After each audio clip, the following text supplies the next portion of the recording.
Salam bahagia kepada para pendengar semua. Kali ini anda akan dihidangkan dengan satu kisah yang amat menarik dan menyentuh tentang kehidupan dan siapa kita sebenarnya di dunia ini. Sambut Isa Al-Masih, Isa sang kalimatullah. Mari sambut Isa Al-Masih, Isa sang kalimatullah yang mengetahui. Kita diciptakan sebagai khalifah di muka bumi ini dengan tujuan untuk menyembah Tuhan Yang Maha Esa dan mentaati segala perintahnya serta meninggalkan segala larangannya. Islam artinya taat dan patuh serta menyembah Tuhan Yang Esa. Bagi menyempurnakan tugas ini sebagai khalifah di muka bumi, Tuhan Yang Maha Kuasa telah menghantar utusan demi utusan beserta dengan kitab-kitabnya untuk membimbing dan membantu khalifahnya agar dapat menjalani kehidupan yang direstuinya. Menurut kefahaman Islam, Islam adalah agama yang sempurna. Inna din dan Al-Quran adalah kitab yang lengkap serta sempurna di dalam kesempurnaannya. Al-Quran juga menggalakkan dan melarang orang-orang Muslim supaya merujuk kepada kitab-kitab yang lain yang terdahulu sebelum Al-Quran. Bagi seseorang yang ingin mendapatkan pengetahuan dengan lebih lanjut tentang ajaran-ajaran Tuhan, Al-Quran tidak dapat memberikan maklumat yang secukupnya. Oleh kerana itu, dengan keizinan yang telah diberikan di dalam Islam, umatnya diminta supaya merujuk kepada kitab-kitab lain. Sebagai contohnya, Nabi Muhammad SAW katakan untuk mengetahui tentang ajaran semua Nabi, haruslah kita merujuk kepada kitab-kitab yang lain. Kerana cerita-cerita di dalam Al-Quran tidak lengkap. Seperti cerita mengenai Isa Al-Masih. Mengapa sedikit sahaja cerita mengenainya? Ini adalah kerana Muhammad mengetahui bahawa semua cerita tentang telah ditulis di dalam Injil. Jadi, cerita mengenainya tidak perlu diulangi lagi. Begitu juga dengan ajaran Nabi Musa. Ianya tidak perlu diulangi kerana ianya ditulis di dalam Taurat. Oleh itu, orang Islam tidak perlu menghadkan pengetahuan mereka dengan merujuk kepada Al-Quran sahaja, kerana kitab-kitab lain juga dibenarkan untuk jadikan rujukan. Untuk mengetahui dengan lebih lanjut tentang Islam yang sempurna, mari kita sama-sama mendengar kisah menarik seorang anak Melayu yang berasal dari Malaysia.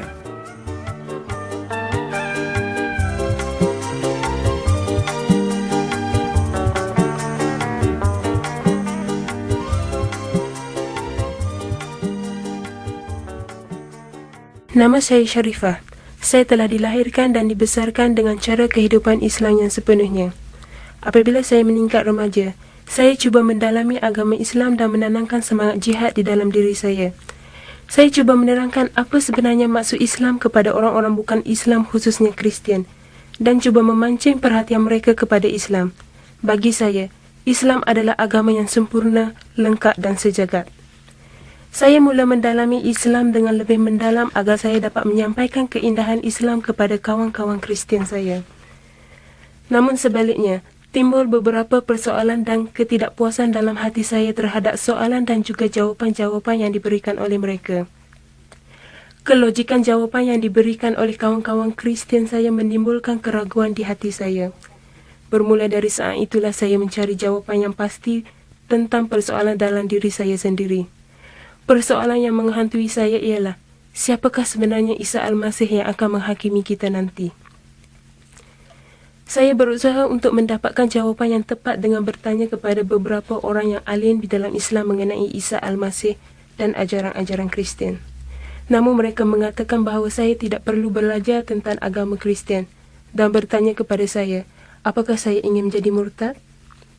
Oleh kerana saya tidak mendapat jawapan yang saya kehendaki, maka saya mencarinya sendiri dengan mengkaji dengan lebih lanjut tentang Al-Quran dan juga Injil. Setelah saya membuat perbandingan di antara kedua-duanya, maka saya mendapat beberapa jawapan mengenai siapa sebenarnya Isa Al-Masih di dalam Al-Quran dan Injil. Di dalam Injil, Yohanes 14:6, Isa berfirman, "Akulah jalan untuk mengenal Allah dan untuk mendapat hidup. Tidak seorang pun yang dapat datang kepada Allah kalau tidak melalui aku." Ayat ini jelas dan sering menghantui saya kerana di dalam surah Al-Fatihah 1:6, "Ihdinas syiratal mustaqim," yang bermaksud, "Tunjukkanlah aku jalan yang lurus." Setiap kali waktu saya sembahyang, saya membaca ayat ini untuk meminta petunjuk agar ditunjukkan jalan yang lurus. Namun, Yohanes 14:6 tadi telah menjelaskan bahawa Isa Al-Masih adalah jalan yang lurus. Jadi tidak perlu saya mencari jalan yang lain untuk mengenali Tuhan secara dekat. Dari saat inilah fikiran saya mula bercelaru. Saya merasa sangsi dengan apa yang telah saya buat selama ini. Saya juga mula meragui keyakinan saya. Saya juga membaca surah An-Nisa 171 yang bermaksud, Isa anak Maryam adalah utusan Allah dan firman-Nya. Bila saya melihat perkataan kalimatullah yang bermaksud kalimat Allah atau firman-Nya, saya percaya Isa Al-Masih adalah firman Allah. Sifat Allah adalah dia berfirman. Siapakah Isa Al-Masih kalau dia adalah firman Tuhan? Adakah dia Allah? Sebab bagi saya, firman Allah tidak boleh dipisahkan daripada Allah. Untuk mendapat kepastian, saya membaca surah Al-Imran 45 yang berarti, "Wahai Maryam, Allah telah memberikan kamu berita gembira dengan firman-Nya. Namanya ialah Isa Al-Masih anak Maryam, yang mendapat segala kemuliaan di dunia dan di akhirat, dan juga merupakan seorang yang terdekat dengan Allah." Jadi memang benarlah Isa Al-Masih adalah orang yang terdekat dengan Allah, kerana dia sendiri merupakan firman Allah. Saya juga menemui ayat yang menerangkan siapa sebenarnya Isa Al-Masih di dalam Injil Yohanes 1 ayat 1 dan 14. Sebelum dunia ini diciptakan, firman sudah ada, dan firman itu bersama Allah, dan firman itu sama dengan Allah. Firman itu sudah menjadi manusia dan tinggal di antara kita. Di dalam surah Az-Zukhruf 61 yang berbunyi, "Dan Isa akan memberi tanda untuk datang pada waktu pengadilan. Di sana tidak ada keraguan tentang waktu, tetapi ikutlah aku, inilah jalan yang lurus." Surah Az-Zukhruf 63 pula berbunyi, apabila Isa datang dengan tanda yang jelas, dia berkata, "Sekarang aku datang kepadamu dengan kebijaksanaan dan membuat kamu jelas tentang sesuatu perkara yang kamu bertelagah. Takutlah kepada Tuhan dan ikutlah aku." Ayat ini menggambarkan akan kedatangan Isa Al-Masih. Selanjutnya, siapakah Isa Al-Masih yang berkuasa ke atas maut? Di dalam Injil, Yohanes 5:24 berbunyi, "Sungguh benar kata-kataku ini. Sesiapa yang mendengar kata-kataku ini dan percaya kepada Dia yang mengutus aku, akan beroleh hidup sejati dan kekal. Dia tidak akan dihukum, melainkan sudah terlepas daripada kematian dan mulai benar-benar hidup." Ayat-ayat di atas telah membantu meyakinkan diri saya dan dengan penuh keberanian, akhirnya saya mengambil keputusan untuk memilih jalan yang lurus ini. Dan di dalam hati, saya yakin bahawa Isa Al-Masih adalah jalan yang lurus untuk ke syurga dan kepada Allah. Di dalam 1 Korintus 8:6, "Tetapi bagi kita Allah hanya satu. Dia Allah yang menciptakan segala sesuatu dan untuk Dialah kita hidup. Tuhan hanya satu juga, iaitu Isa Al-Masih. Melalui Dia, segala sesuatu diciptakan dan kerana Dialah kita hidup." Selepas saya mempercayai Isa Al-Masih, saya dapat merasai ketenangan jiwa. Kalau sebelum ini, jiwa saya bercelaru, penuh dengan persoalan, kini saya bebas dari perasaan itu. Saya sudah mendapat jawapan yang sebenarnya. Ayat-ayat di atas benar-benar telah meyakinkan saya bahawa Isa Al-Masih adalah penyelamat saya, dan saya tetap seorang penyembah kepada Allah yang Maha Esa. Doa saya bagi setiap orang Islam, beranikanlah hatimu untuk mengenal pasti siapa Isa Al-Masih. Saya yakin anda akan menemui kebenaran, jawapan dan hidup yang kekal. Assalamualaikum warahmatullahi wabarakatuh. Jalan yang lurus, jalan keselamatan dan kehidupan yang kekal selamanya.